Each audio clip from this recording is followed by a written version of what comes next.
Get a 5-minute business book review, pivotal moments with failed businesses, and hear an interview with a business disruptor who will share their $10,000 mistake. This is the Forward Motion Business Show with Professor Ken and Professor Paul A Marino. Hit new heights.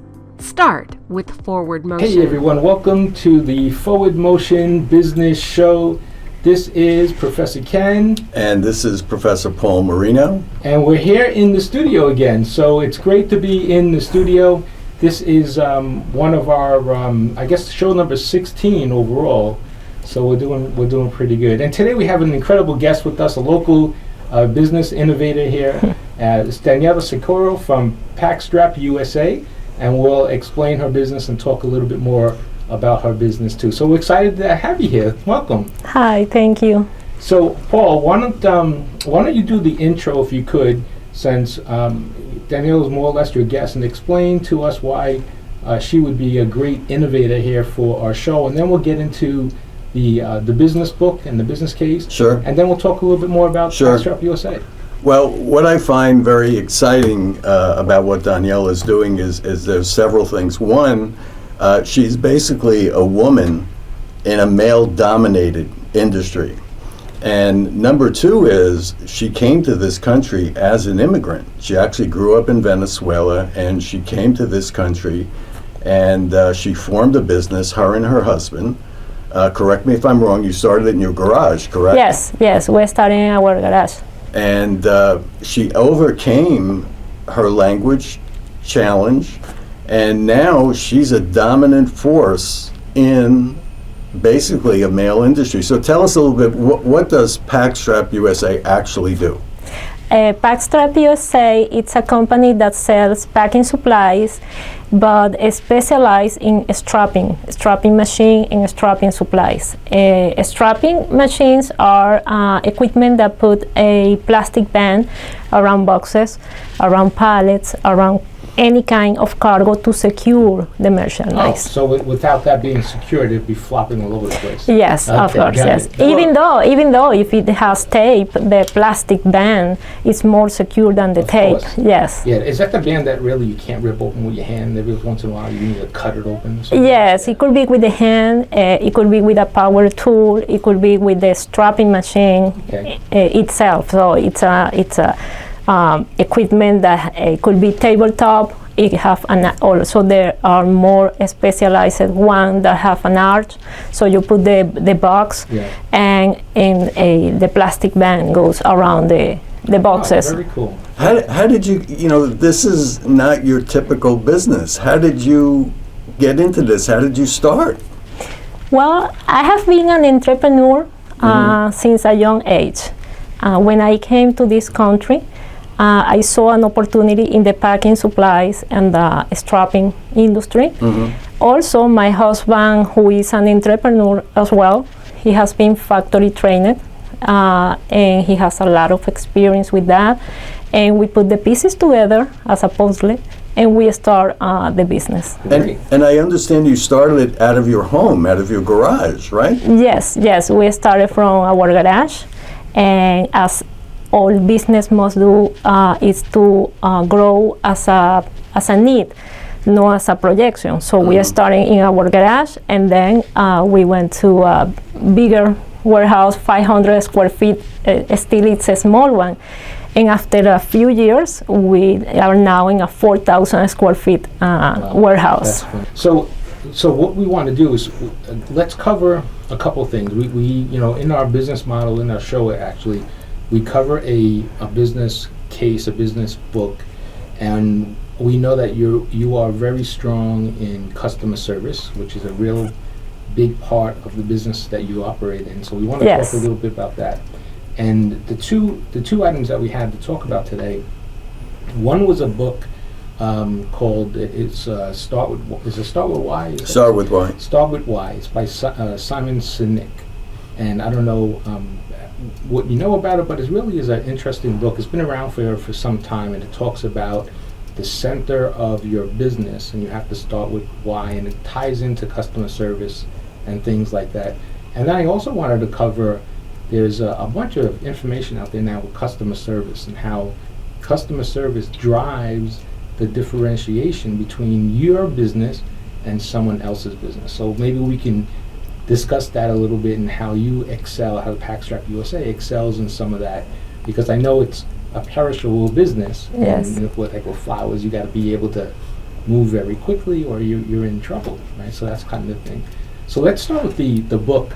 So I put down some notes on this, and I think I don't know how to really wrap this up, but it's interesting because it focuses on who the three basic questions. It starts with why.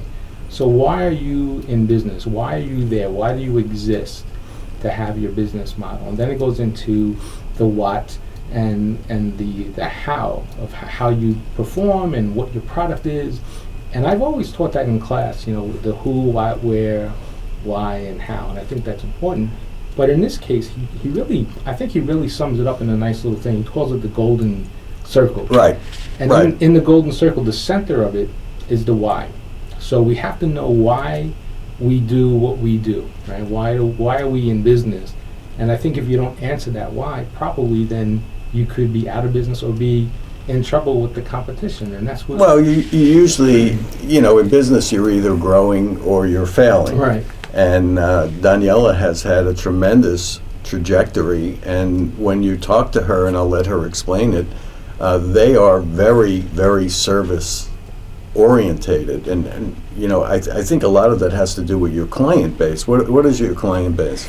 Our client base, it's perishable products, Mm-hmm. and as perishable products, they can't stop their productivity. Mm-hmm. And strapping machines are the key of their business because they have to pack the products right away before they dispatch to their customer or to the final customer. So we have to be there and we have to be available to them right away when they call us. We service their machines or we deliver the products that they need to pack their boxes right away in 24 hours or 48 hours. And if we are not able to repair the machine, we give them another machine to continue working. I think that's the key of customer service, being able to respond quickly to your customer needs. And I think that's really important because there's now, as we look at the competition that's out there and we look at all the things that are happening, we've all gone through this pandemic and we have a lot of competition out there.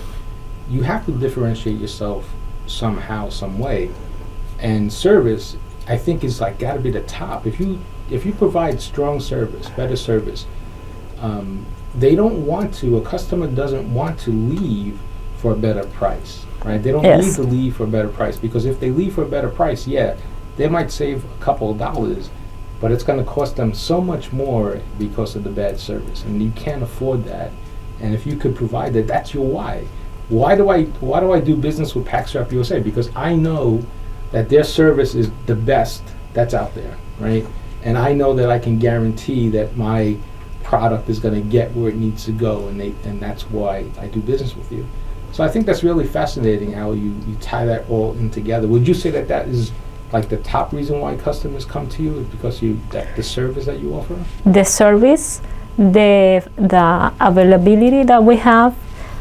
When customers call us, they are not answering for a robot or an automated machine. They answer for a real person. Right. When they need a service, they don't have to wait 2 days, 3 weeks for 3 days or 3 weeks for an appointment. We go in 24 hours, 48 hours. So this way, when you give service to the customer is going to develop trust in you. Yeah.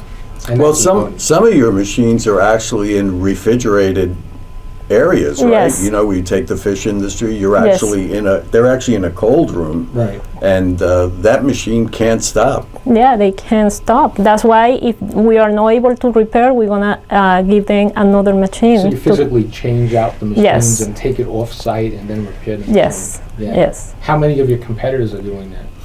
I don't know who. I think that we are the only one who do that. That's key, because that's the key. I'm not going to go down. My business is not going to go down. So that's a key. Something you're offering that someone else can't offer. And we're all down here in Miami. So the business out here, if you deal with flowers, we are the import throughout the country. We import just about 90-something% of all the flowers in the country, more or less, right? Coming in from Colombia and Ecuador and things like that. So it's really important. And you deal with the perishables with fish and produce and things of that nature. Yes, right? yes, as The well. fish industry is very big down here. Yeah. A lot of it Yes. comes in from what, Peru or Chile? Peru, Costa Rica, Venezuela, Yeah. yes. And that's really perishable. So that machine's got to be going 24/7. Full-time, right? Yeah, Yes. 24/7. So I wanted to bring up, there was an article that I read, and I think this ties into some of the discussion we have. It was back in Forbes just before the pandemic, and it talked about the fact that poor customer service cost small businesses billions and billions of dollars, and they had some staggering numbers in there, talking about 60, 70, 75 billion dollars. And basically, the way the article was summed up, it said that without that emotional connection, if that customer of yours doesn't have an emotional connection with you, they become what we call switchers. And a switcher is somebody that will leave you for someone else for a price or something like that. But now you've got that. Not only do you have that reason why, right, from the book, the Simon Sinek book that we were talking about. Now you have that emotional connection too. So by me switching, I would lose more by changing companies than staying with you. There's a cost that I can't recognize, and I think that's really valuable too. So that's something that you address immediately with that. So I love that business model that you have. That makes a lot of sense. Now you have the full range. So you sell the machine if someone wants to purchase a machine. Yes. You fix all the different types of machines if a machine should go down on somebody. You supply the materials, Yes. correct? Yes, the strapping And coils. The strapping coils and the tape and Yes. whatever type of material they need. So you pretty much run the gamut. Now you also, I think you talked to me once before that you actually rent machines during high peaks, and you're looking at maybe even leasing machines. So you're looking to expand your model, you know? Yes, yes. Right now we're renting machine because, for instance, the flower companies, they have their peak season on Valentine's Day, Mother's Day. So sometimes they need more machine working, but they don't want to buy it because it's not the same amount of flowers coming Right. to the peaks country. and valleys. Yes. So we rent for season to the flower company, or we rent for any company that need a strapping machine for a project. So we rent. Now as you're well. also considering, I understand you're viewing getting into the leasing, actually leasing the machine, with a service and everything included. Yes, this is a project that we have coming up to leasing the strapping machine with the service, with the materials, Yeah, which is all in one. That's all great. in one, yeah, which is very attractive to Yes, the customer of because course. you don't have to buy a strapping machine, you don't have to worry about the material, and you don't have to worry about the repairs Right, as well. Everything is included in that, and And also, I'm yeah. sorry, and also when you need to, when you would like to upgrade the machine with the leasing program, you can upgrade it to the new Right. one. Oh, that's good, because I would imagine they're not cheap machines, right? They cost a couple dollars. What's Yeah. an average machine cost? The new one? It depends. Yeah, it depends of the equipment.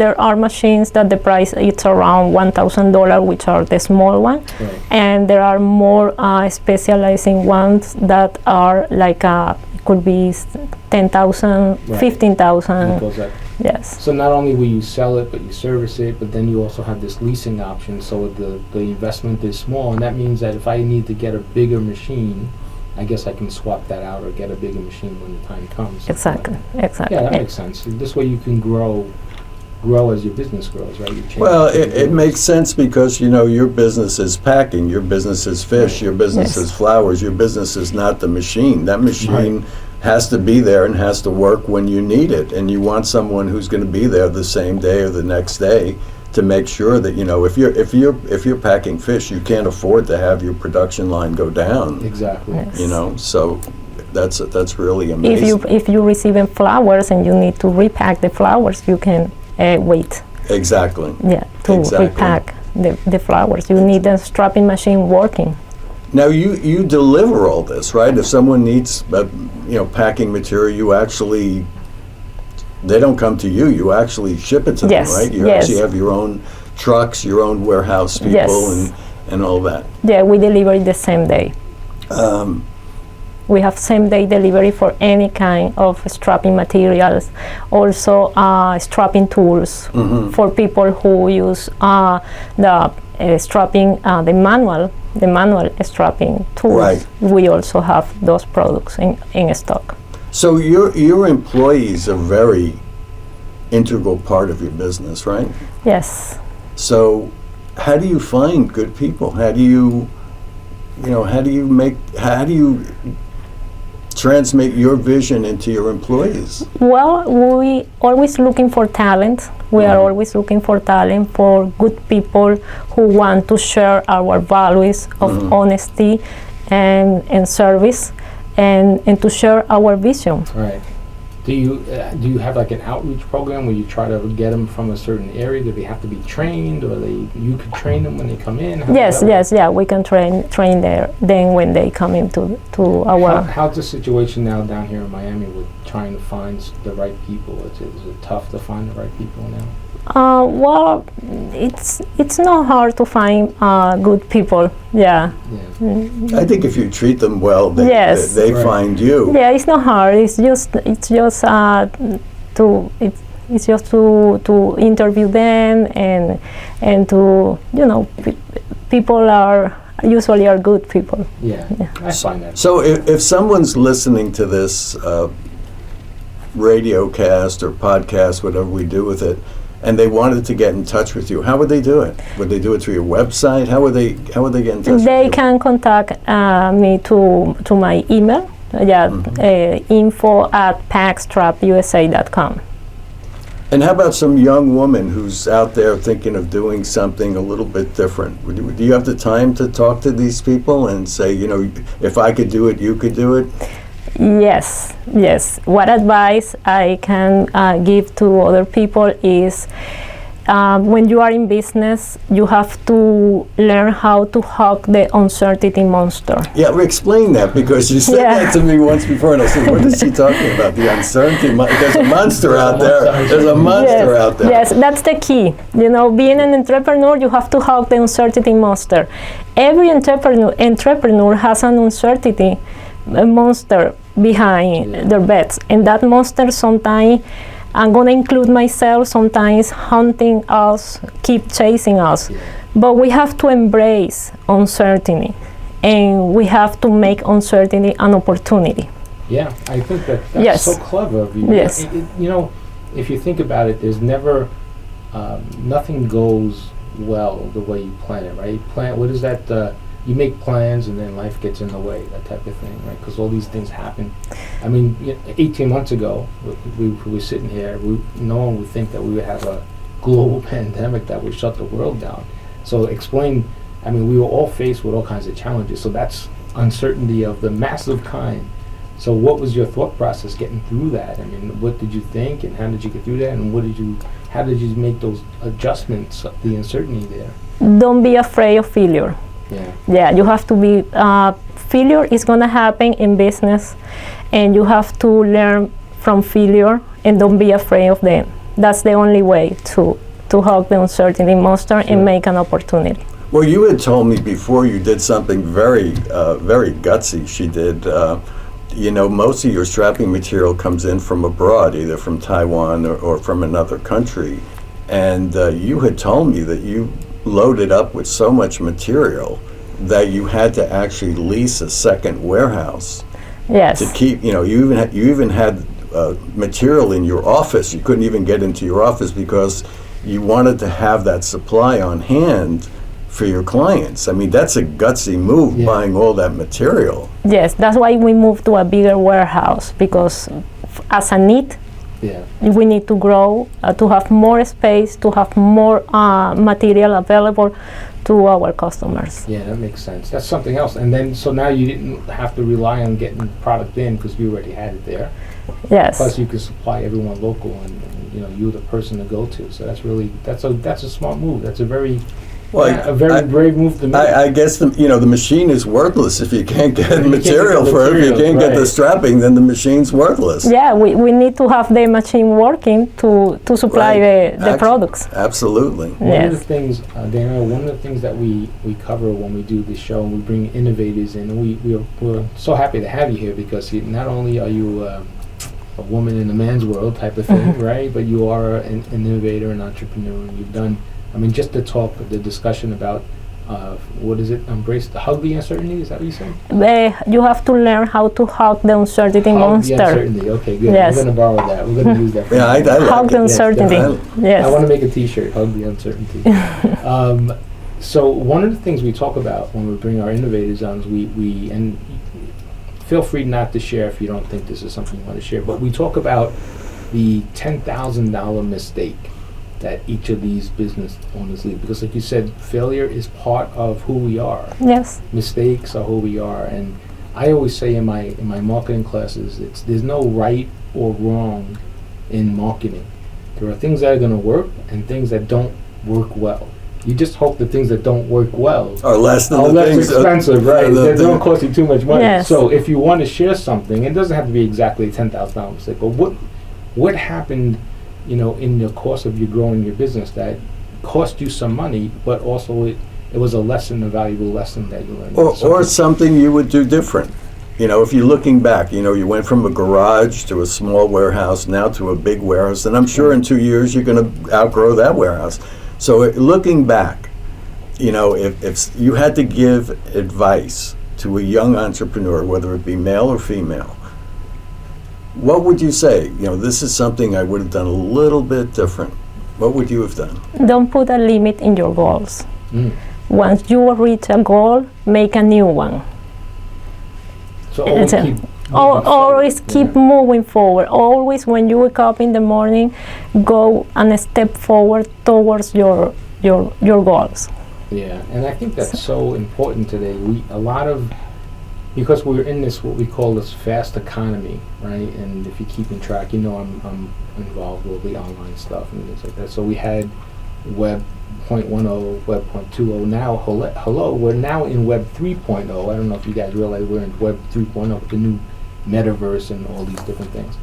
And I think that's really important. A lot of the millennials that are out there now, they open up a business or they want to start a business, they do all these different things and they don't have a goal. They just get in it to get in, but they're not strategic and they don't have a goal and maybe they don't set these up. Of course, there are some that do that, but I've from a traditional point of view, I've always operated with goals. In fact, personal goals, I have I'll date myself. I used to have something called the day timer. I remember those. I don't want to admit it. Yeah, so a day timer used to be a thing, and I used to carry it in my lapel pocket, in my jacket pocket all the time, and I had my whole life, just like we would have a whole life now on our phones. It was in this little book. I had all my names, all my numbers, everything I did, and it goes back to I still have them going back to 1985. So I can tell you what I did on July 7th, 1987, I would pull out this day timer and have the information. But every year I would take it and I would write goals on there and I would check them off. Every year I would check them off on the 10 goals. Some years I did 80%, some years I did 40%. But if you don't have a goal in business, how do you know if you're achieving anything, right? Yeah, only with goals and knowledge. Yeah. It's another key part. You have to keep learning new things because we are in a fast-growing world, and you have to keep nourishing your knowledge. Right. Well, one of the things I thought was really interesting, I'm going to embarrass Daniella a little bit. I was at her new warehouse. She invited me over to go see her new warehouse about a week or two ago, and I'm waiting outside. And this giant truck pulls up. It's got to be like a 40-foot trailer. And the guy's asking me, is there anybody in there? I got to make this delivery and so and so. And all of a sudden, she comes running out. She jumps on the forklift. And she drives right into the back of the truck. And starts unloading the truck. So, you do everything in that warehouse. Yes. Sometimes we are very busy. And if our people are so busy, as I told you, we cannot take the chance to any delays. Right. So I take the four leaf as Professor Marino saw. There is no limitation for women. No. So She drove that thing like a sports car, Ken. I was so impressed. That's I great. mean, she spun it around and she put the plate to get into the truck. She was into the truck. Then the guy says, no, those are not your pallets. Yours are in front. So she took those off. She got hers. That is great. yes, I never limit myself to anything. Yeah. And I think that's important too. No limitations, right? You can't. Yes. If you put limits on yourself, you don't know how far you can go.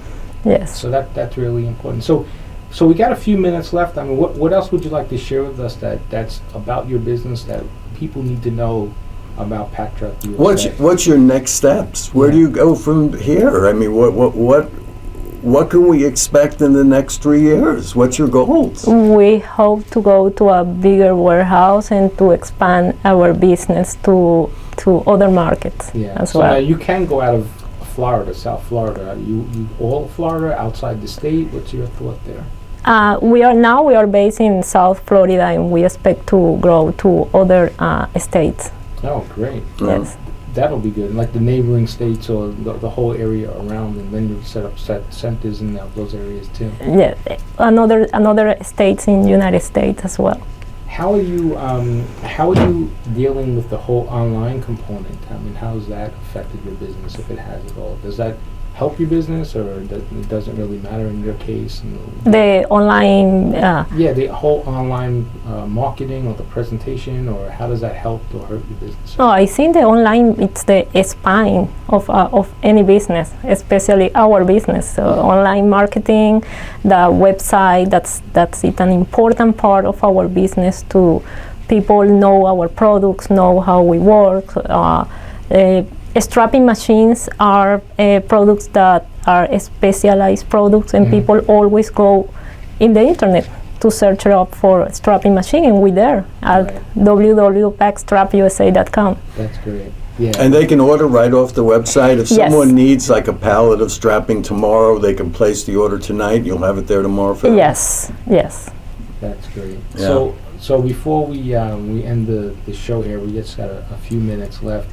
What do you think the next 5 years look like for you guys? I mean, obviously the big warehouse going into new markets. Do you think there's any innovation coming in the strapping industry? Is there something happening that you know that maybe you could share with everybody else? Well, we have a few projects coming up, and as I told you at the beginning, we are setting new goals every day.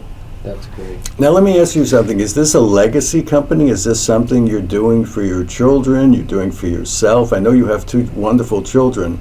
I don't know if you want to talk about them on the radio show, but is this something that you're hoping your children join you and take, become a part of the company, or do they have their own visions? Well, this company, this business is my dream. My kids they have their own dreams. I have a beautiful daughter who is gonna become a prominent physician. Oh boy! She's fluently in French, Spanish, and English. So she speaks 3 languages. Yeah, she speaks 3 languages. English. That's pretty good. And she's part of my inspiration as well. Okay. That's good. Yeah, and I have a wonderful boy that is gonna become the next tech magnet of this country. Oh, you have to be careful with him, because he's already told her where he wants to go to school. Good. No, he wants to go. What did he tell you about school? He's gonna go to. He already told me that he's gonna go to MIT. No. Yeah, and he's 13. Nice. So yes. You better be very successful, because that's going to cost you quite a He's going to bit. get all kinds of scholarships. Probably. Oh no, he already told me that he's gonna have the scholarships to go. Well, to that's a good thing. And That is definitely a good So thing. that's an example from mom, right? Who mom sets goals and stuff. So that expression, the apple doesn't fall far from the tree. So, Oh, I don't think so in this case. so they say the measure of a man is take a look at his children. I think that's true with the women too, right? If your children are blossoming and doing what they need to do, it has a little bit to do, I think, with the parent thing, right? Well, I'm very impressed that you're letting your children grow into their own future. You're not you're working with them. Your success is going to help them with their success, but you're not saying you have to follow in my steps. You have to follow your own goals. You have to follow your own dreams, and I will be there to support you. I think that's wonderful. Yeah, and I think that opens up opportunities. It makes a smarter, healthier family. Yes, and, healthier, definitely healthier. Well, we really appreciate your time. I hope you enjoyed being here. It was a nice, simple conversation. It's great to get to see you again and talk some more about the business. And we definitely want to have you back in again. When we have something new and innovative to talk about, when you start opening up the other markets, we definitely want to share in that success. So that'll be great. Well, I guess we'll call it a show, right? Oh, this was wonderful. I think for all the young women out there, I'm very pleased that you take the time to speak with them and show them that as a woman who had to master a new language to be effective in business, there are no limits. Yes, yes, even the language. Even the language. If you come to this country or any other country, the key is knowledge. And you have to prepare yourself with the language. It doesn't matter the accent. To me, the accent is not a limitation. It's a tool. It just speak to people that speak another language. Right. And the accent's all relative, right? Because my New York accent hasn't left. No, your New York accent has not left you. So it's not that bad, right? Oh, thank you. It's all good. It's all good. Wonderful. Well, thank you so much. It's so good to see you again. Have a wonderful holiday season. Thanks for joining us. We'll make sure that we send this out to everybody and let everyone know that what a great job that you're doing out here in Miami. Yes, thank you for joining us. Thank you for the opportunity. Thank you. Yes. So that's our show today. I'm Professor Ken. I'm Professor Marino. And we'll see you out there again real soon. Thanks for joining us. Have a wonderful night. Take care. So long.